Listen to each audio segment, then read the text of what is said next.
les gars, comment ça va? J'espère que vous allez bien les gars, on est sur JT Box. Les gars, j'aimerais bien qu'on parle, il va y avoir samedi 8 février Chisora contre Walin.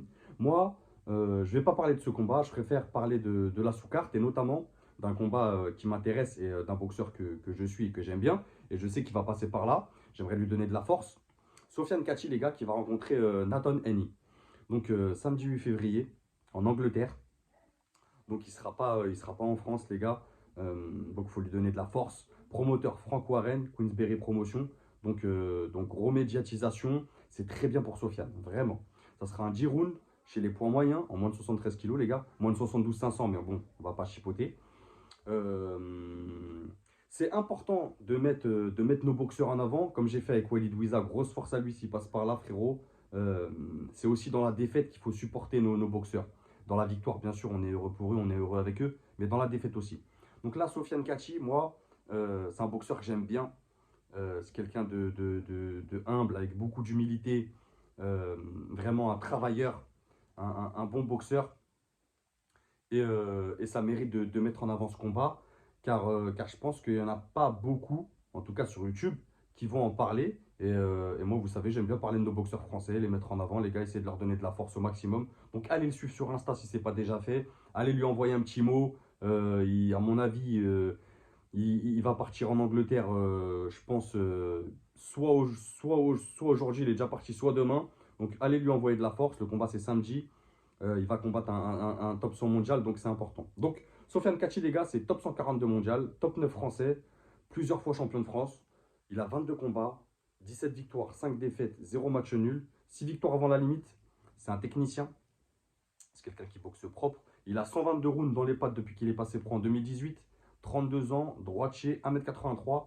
Son dernier fight, c'était en décembre 2024 contre Noël Lafargue. Je crois qu'il a défendu son titre de champion de France. Il a remporté par TKO au quatrième. D'ailleurs, c'est une grosse dinguerie ce combat parce que je crois que 2 semaines ou 3 semaines avant, il prend Souleymane Mohamedi.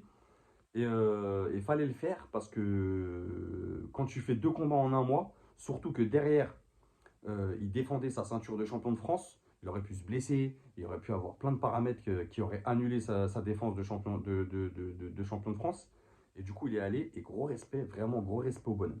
Donc, Sofiane, si tu passes par là, force mon gars, on est ensemble.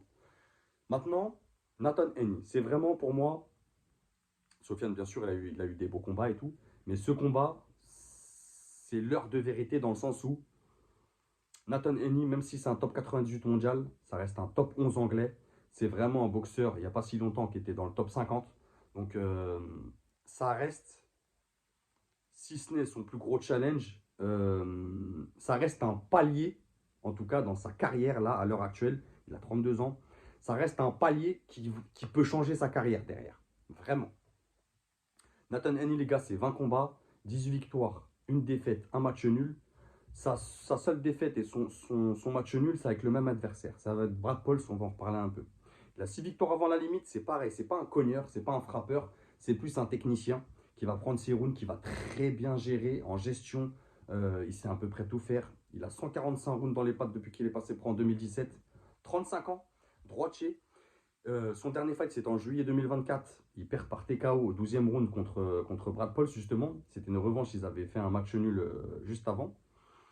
Donc là, pour moi, ce combat, il est intéressant. Sofiane, si tu passes par là, euh, grosse force à toi. De toute façon, je sais qu'il va passer, il va laisser un commentaire, les gars. Euh, et j'espère qu'on pourra aller le voir quand il va revenir après cette victoire. Ça serait bien. En tout cas, moi, ça serait un honneur pour moi.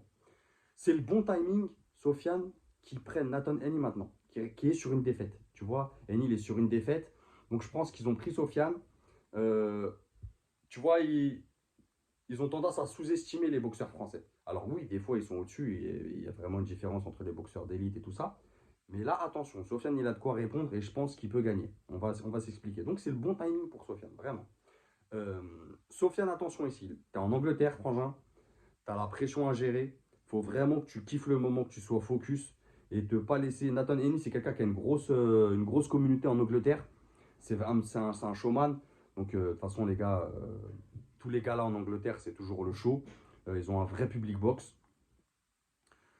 Il faut qu'il fasse attention à ne pas laisser Heine travailler. Heine, c'est quelqu'un qui sait tout faire, qui sait boxer en avançant, en reculant.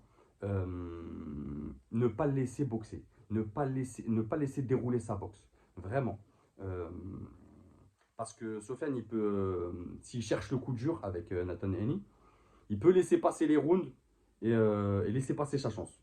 Je vous le rappelle, c'est en 10 rounds, donc il y a le temps, mais pas trop quand même. Faut pas non plus laisser 3. Si tu commences à laisser 3 rounds, 3-4 rounds d'avance à ton adversaire, derrière, c'est dur de revenir. Donc voilà, profitez du fait qu'il soit sous-estimé. On a bien vu un Suras qui a pu réaliser un exploit. Bien sûr, les gars, c'est pas tout le temps. Ça arrive une fois tous les je sais pas combien de temps. Mais là, Sofiane, pour moi, il a ses chances. Euh, D'aller chercher un top 100 mondial, il peut le faire. Je pense qu'il a l'expérience, le niveau pour le faire. Attention à pas avancer aussi et à se jeter. Nathan Ennis, c'est un très bon contreur. Attention à ça. Sofiane, c'est quelqu'un qui fait beaucoup de combinaisons, qui est propre, qui est élégant sur le ring. Donc je m'en fais pas pour ça.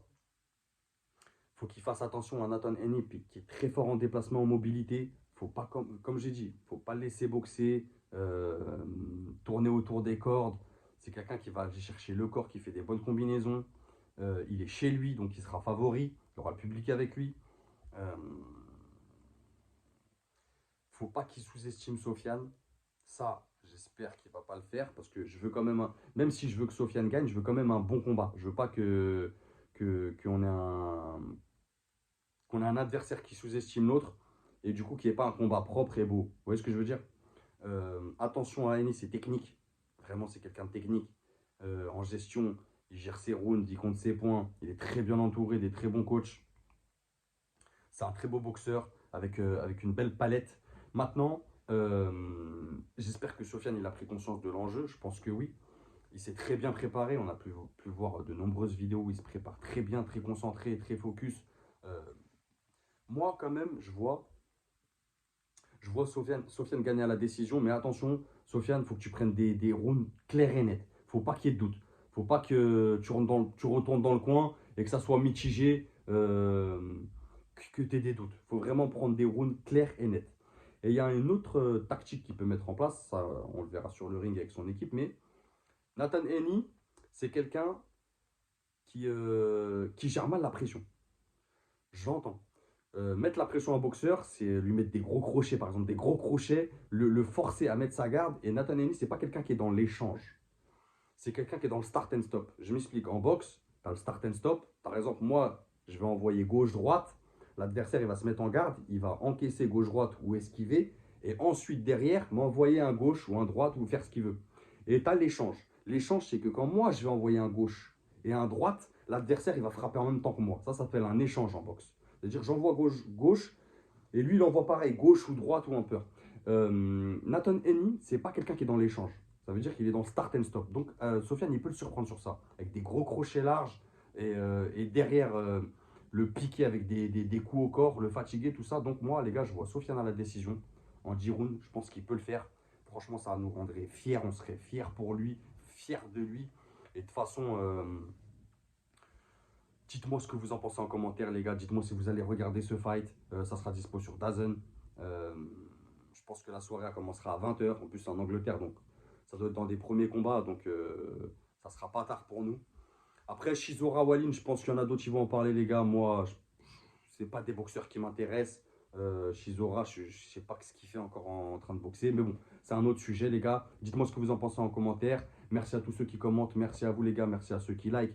Abonnez-vous, ça donne de la force. On est ensemble. Et n'oubliez pas, c'est que de la boxe. Bang!